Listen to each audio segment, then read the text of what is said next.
Gordon Gekko said greed is good. Now, most of us won't agree with that. When we look at our society as a whole, we don't like greed. We see it in others and we hate it.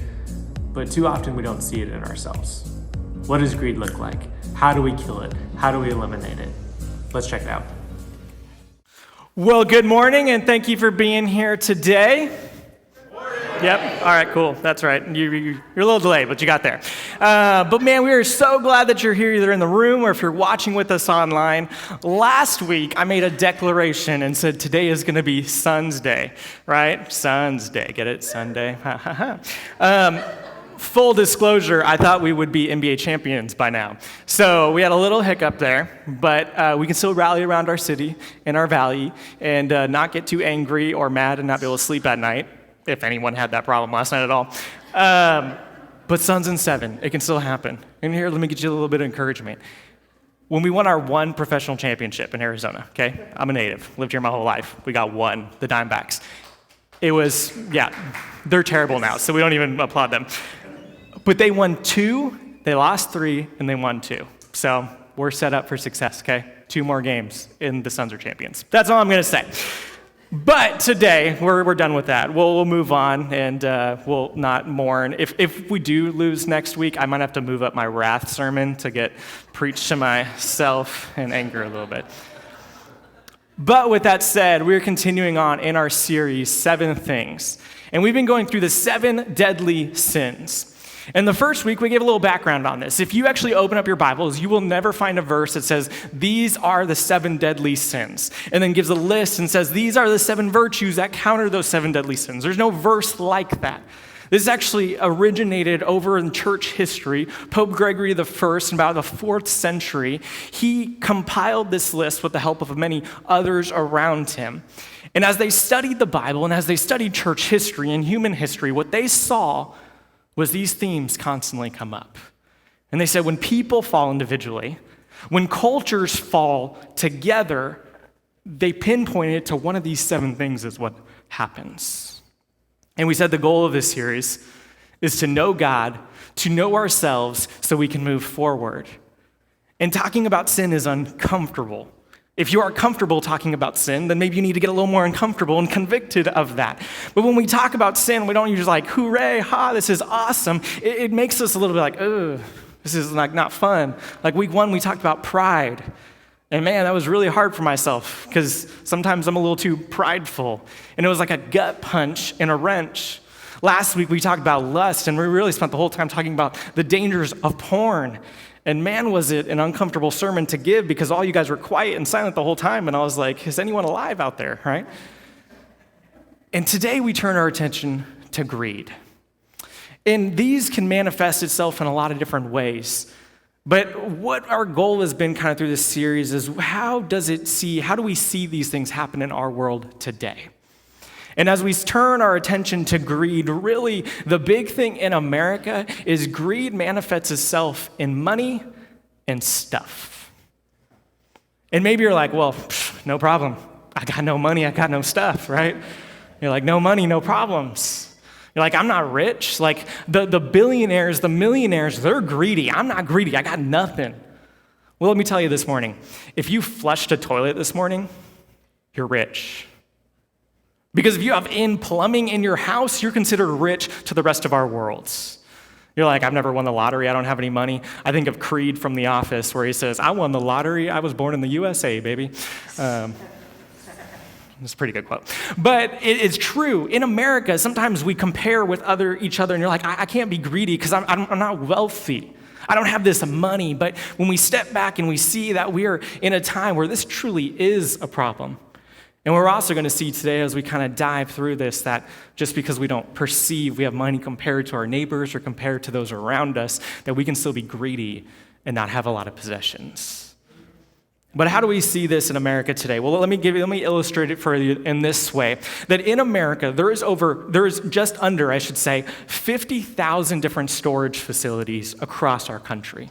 Right? When me and my wife were first married, I don't know why, but we watched a lot of Storage Wars. Has anyone ever watched Storage Wars? It's terrible, right? Like someone stops paying on a storage facility for so long, so they auction it off, and it's usually full of a bunch of crap. But every now and then, they'll pay $500 for a facility and then, or a little storage unit, and somehow something in there is worth 30 grand, and they hit the lottery. But most of the time, they just lose a lot of money. But anyway, these storage facilities, and you probably don't notice them, because who's driving around looking oh, the nice little storage facility popped up. That's so great. But there's over 50,000 of them across our country. Now, let me give you some perspective. That is more than Starbucks, Wendy's, and McDonald's combined. Yeah, shocking. See, you said what? Because you're no way. That's crazy. More than all those combined, we have storage facilities. And if you add up all the individual units throughout those 50,000 storage facilities, it equals 23 million storage units in America. We like our crap, right? I mean, this isn't just transitioning. It's not I'm going to put it in a place while I move my stuff. It's because we have so much stuff that we lose room to put it all, so we got to buy something else to store all our stuff that we really don't need or really don't want and forget about. I helped my parents move out of a house they had been in 20 years, and I'm just throwing stuff away. And Dad's did you look through that? I'm yeah, it was good. I filed it under trash can. It's we have so much stuff we accumulate that we can easily be wrapped up into it, and we can easily let it consume us. And you see this obsession with money, with stuff, it manifests itself into conflict.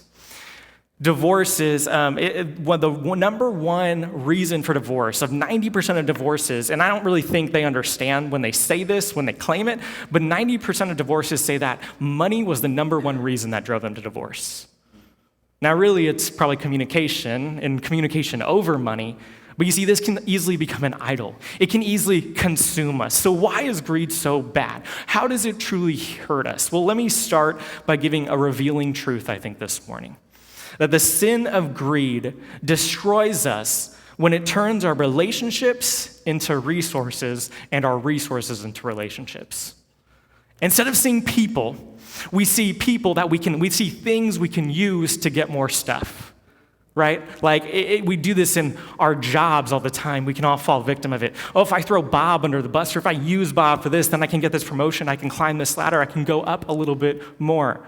It's like Michael Douglas, as Gordon Gekko said in Wall Street, that greed is good. We'll do whatever it takes to get farther ahead, and we turn relationships of people into ways to get more stuff. And then as we do that, our stuff almost becomes a relationship with us. You see, this isn't new to America. Actually, Proverbs 1:19, and we've been using Proverbs kind of as a launching pad in this series. Solomon, when he's talking about wisdom, a guy who had so much money, he had to build extra palaces and buildings to store it all. He says this, that such are the paths of all who make profit dishonestly. It takes the lives of those who receive it. Such are the paths of all who make profit dishonestly. You know how you make profit dishonestly? You deceive and you hurt someone else. So we said you take those relationships, you turn them into resources in order to make more money, in order to create more stuff in our life. And the problem is we can all fall into this trap where we work, we hustle, and we hurt to grow our relationships with stuff, and it's at the expense of other people. And ultimately, Solomon says that it takes the lives of those that receive it. It will ultimately destroy us. So, here comes the question. How do we know if we struggle with this?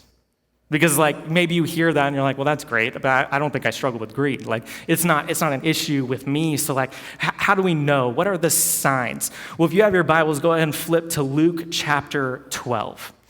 And in Luke chapter 12, we're going to get an interaction that Jesus has with someone from the crowd that he's been teaching. And it's going to be a little revealing about what is behind this greed. Because Jesus is going to give a little bit of a warning, but then he's also going to give a story. But I kind of want to say at the top here that greed is more about our motives and our actions rather than money and results. Because we think that, okay, you can only be greedy if you have something, if you've actually acquired it. If I'm greedy, if I've achieved my goal of hurting someone else so I can acquire more. But it's more of where our heart is. Because maybe you're greedy and you're just bad at making money and bad at acquiring stuff, but you're still greedy and sinful in it. So how do we know if we struggle with this? Well, let's start reading in Luke chapter 12, starting in verse 13. It says this: "Someone from the crowd said to him, 'Teacher, tell my brother to divide the inheritance with me.'" A little background on here. In this culture, that the oldest sibling got 2/3 of the inheritance, and the younger sibling only got 1/3, or would be divided between whoever was younger in that time. So this guy, kind of from the context, is saying, I want it evenly. So he's greedy. He's wanting more than really he deserves based on these cultural norms. In verse 14, Jesus responds. He says, "Friends, who appointed me a judge or arbitrator over you?" He then told them, "Watch out and be on guard against all greed, because one's life is not in the abundance of his possessions." You see, Jesus is going to walk through and give us some examples of how do we avoid this. But the first thing is, how do we know we struggle with greed? I actually want to kind of flip it a little bit into another area that Jesus kind of responds. But this first point I want to pull out is our heart is in the wrong place. In Matthew 6:21, Jesus says, "For where your treasure is, there your heart will be also." Here's how to know if you struggle with greed a little bit. One of the easiest practical ways is to pull open your bank account and pull open your credit card statement and start scrolling. Because when you scroll those, you're going to see what you spend money on. And what you spend money on, and it doesn't even have to be a lot of money, it just, what are you spending money on most frequently? Now take out rent or mortgage, take out utilities, which we all don't want to pay right now because it's like $115 in Arizona, and your APS bill is like, that's like half my mortgage. What just happened right now? It's pretty terrible. But like take those out and start looking at like, what do I spend my money on? I actually did this exercise last week. I have an Apple Card on my phone, so I can actually see like on it what did I spend. And since July 1st, Black Rock Coffee was on there 3 times, and Lamar's Donuts was on there 3 times, right? So like as I was looking, and that's actually probably kind of low for that time frame. And as I'm looking at that, I'm like, well, I think I care about coffee and donuts. But then I thought of it a little further. Okay, like why do I care about coffee and donuts? Well, coffee, because it's essential, right? You need it. But no, one of the reasons I like get coffee a lot is, to get awake, but I also do sermon prep there probably about once a week where I'll go to a coffee shop and I'll just read and I'll write and I'll kind of be around people, and it's fun, and I get to people watch and see and get sermon illustrations right there. But I go there and I do that, and it's like, well, why do you eat so many donuts? Well, that's one thing that my kids love. So me and my wife will take our kids and we'll get donuts, and we'll either go sit at a patio of a coffee shop, or we'll come home and we'll have that family time and that donuts together. But here's the kind of goal of that, or the goal of that story is the fact that of when we see what we're charging, when we see what we spend our money on, it reveals what our heart is at. It reveals what we value, what we hold in high esteem. If my bank account becomes consumed with coffee and donuts all the time, or it becomes consumed with food or video games or whatever that is, then it tells me maybe there's a problem in my life. And this is where I may get some pushback, because some people will say, well, I spend it because this is all I can afford, or I can't afford anything else, so that's why my money's here and not in giving, or giving to those who are in need, or giving to the church, or giving to whatever is fill in the blank. But here's where I'll say is, when we say giving and what we spend our money on, is we spend on 2 different things. We spend our money and we spend our time. And you see, so often we're like, well, I can't do that right now. You're like, I don't have the money or the time to be generous or to give right now. But here's the thing is, like, I hear all the time is, once I get to this level, then I'll be generous. Then I'll give my money. Then I'll give my time. But guess what? Once you get to that level, you're just going to find more garbage to fill your money and your time with, that you're not going to be generous.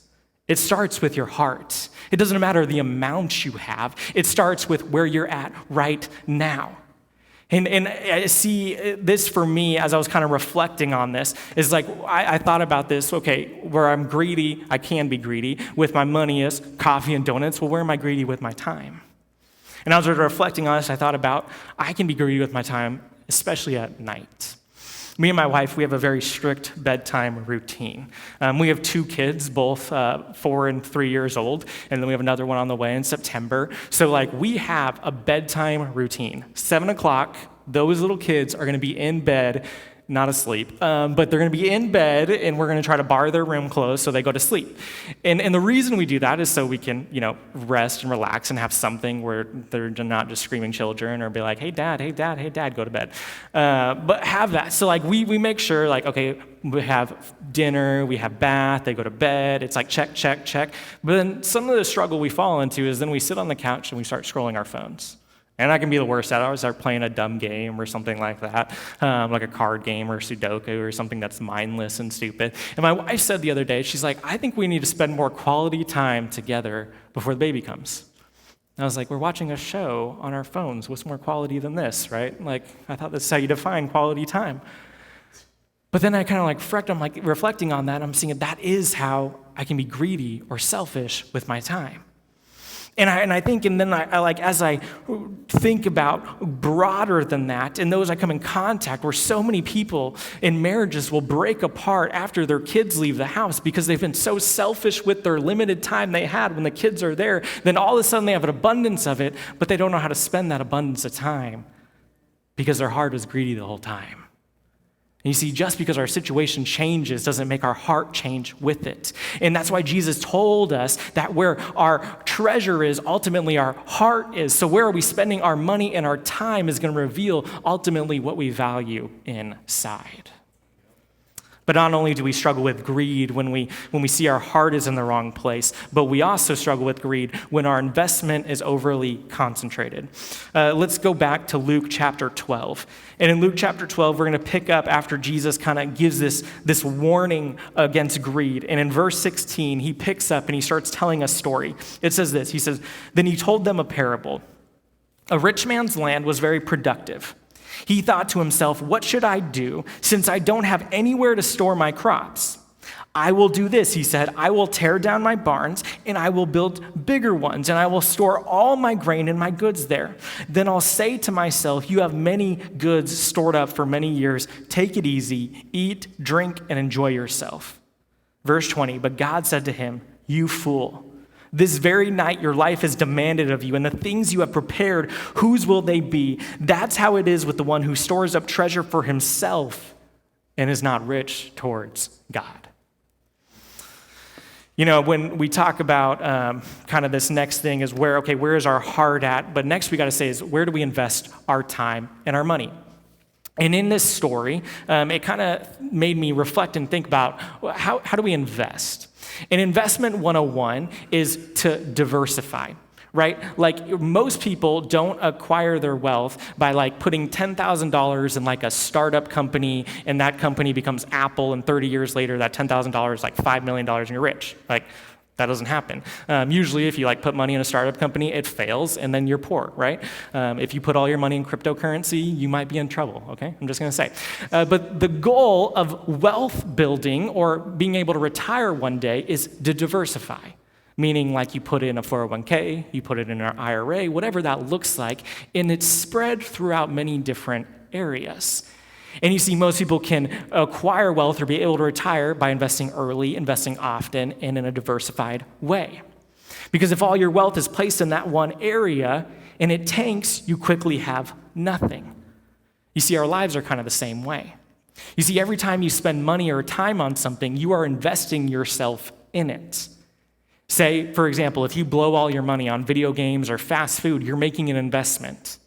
The payoff is probably going to be a belly and heartburn, but it's going to give you results. We're investing in it in some way. And the same is with our time. And what Jesus was trying to get across to the people in this parable is that their whole life was invested in acquiring material gain. This guy was an American before America was even a country. He's like, I have so much stuff. What do? I'm going to go build myself a storage facility. I'm going to go put more stuff in it. And instead of being generous, instead of giving, instead of looking, say, how can I invest in my relationship with God, or how can I make my community a better place? How can I help those around me? Instead, he said, let me build my kingdom bigger. And so often we can fall into this trap that we can be overly concentrated on one thing rather than being concentrated and invested and diversified in relationships and spiritual growth and making their community a better place. You see, money is an amazing tool, but when it becomes our sole focus, it quickly becomes an idol. So how do we counter this? Maybe our heart is in the wrong place. Maybe our investment is all focused and our time and our money is all focused on building for ourselves and not building for those around us and building God's kingdom. How do we counter this in our lives? How do we counter the greed in our lives? Well, the first week we quoted John Owen, and he said, we must be killing sin or we'll be killing you.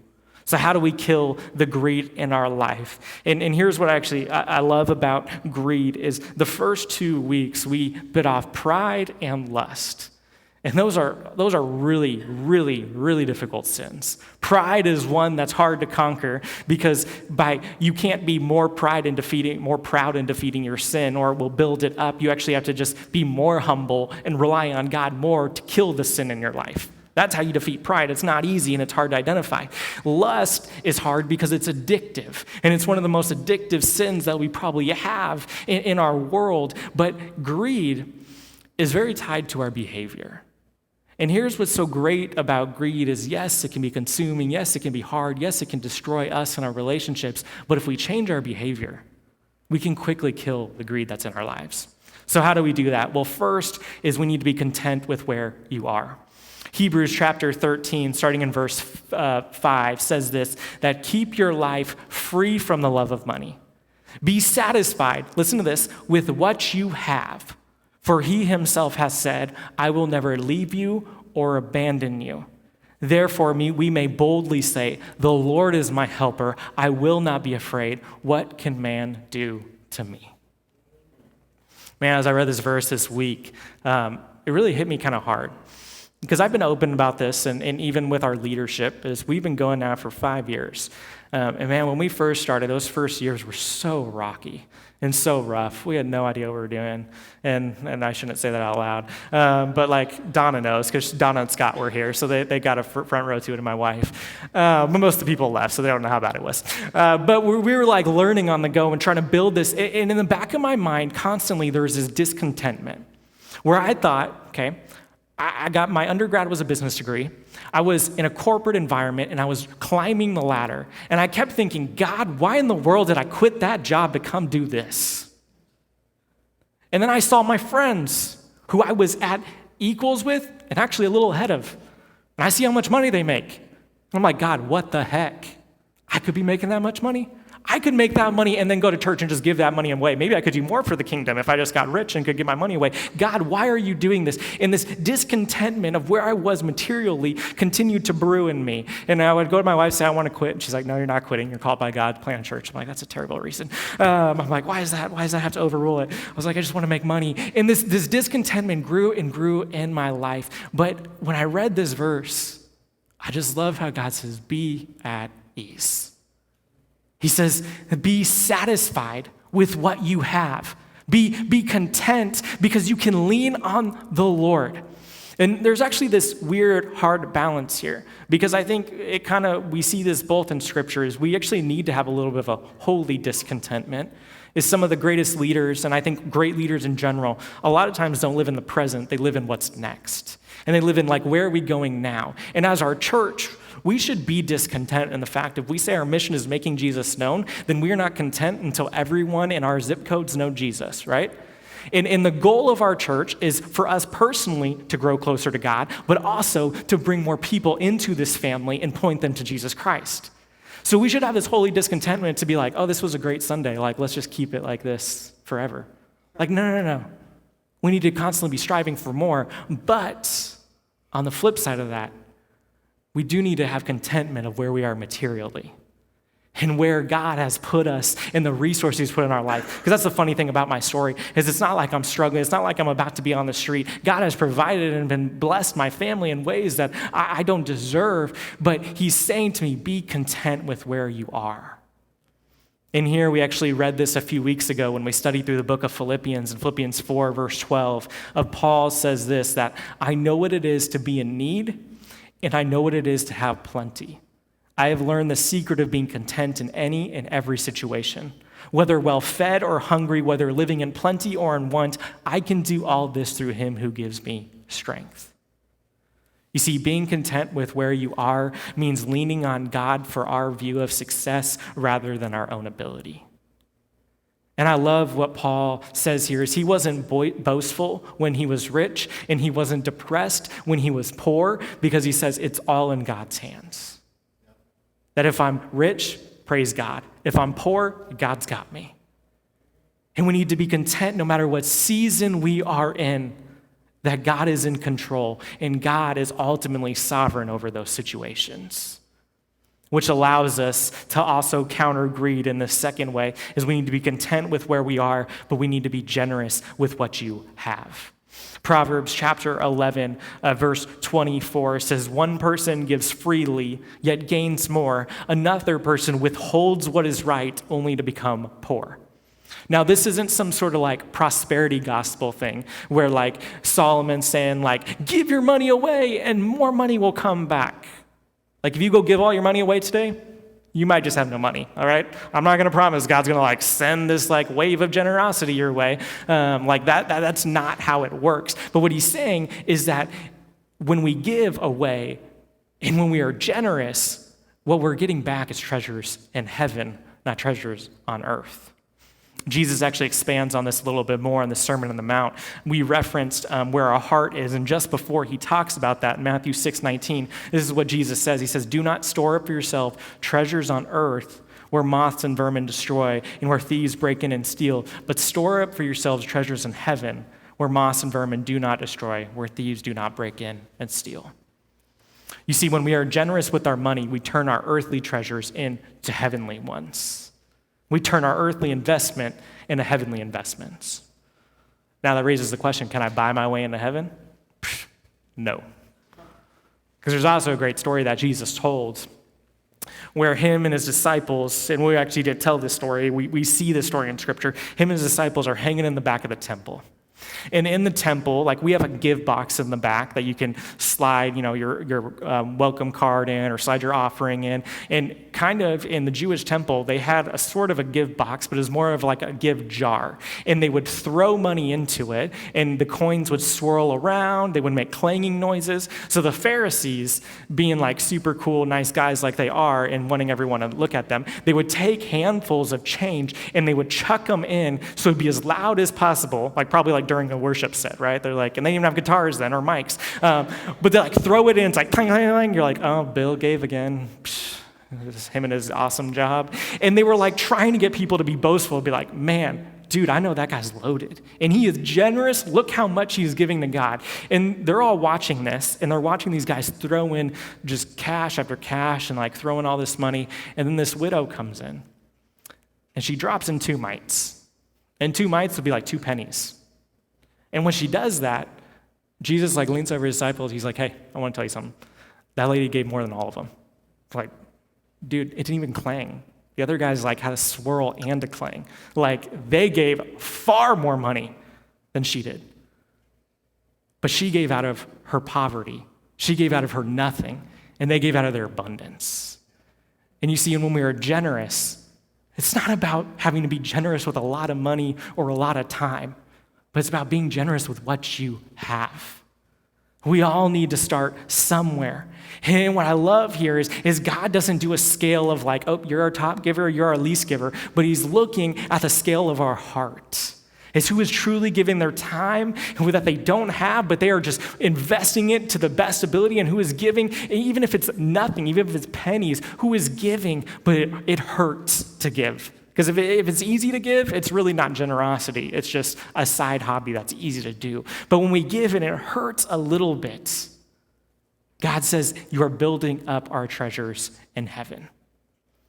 Now, I kind of want to give a side note here, because I think we have to ask, okay, we may not have a lot of money and time, but are you investing in the right place? And this is kind of like a caveat here. The Bible is very clear on, yes, this is about countering greed in our lives and making sure we're not wrapped up in the wealth of our world, but it is definitely good to invest in your future and build something that's secure. I'm against that 100%. Like, right, I'll give you Dave Ramsey's like financial freedom, whatever that is. Like, let's invest for our future so that we're not a hindrance to those around us. But there also must be mixed in with this generosity, because ultimately we need to see all of God's money as his.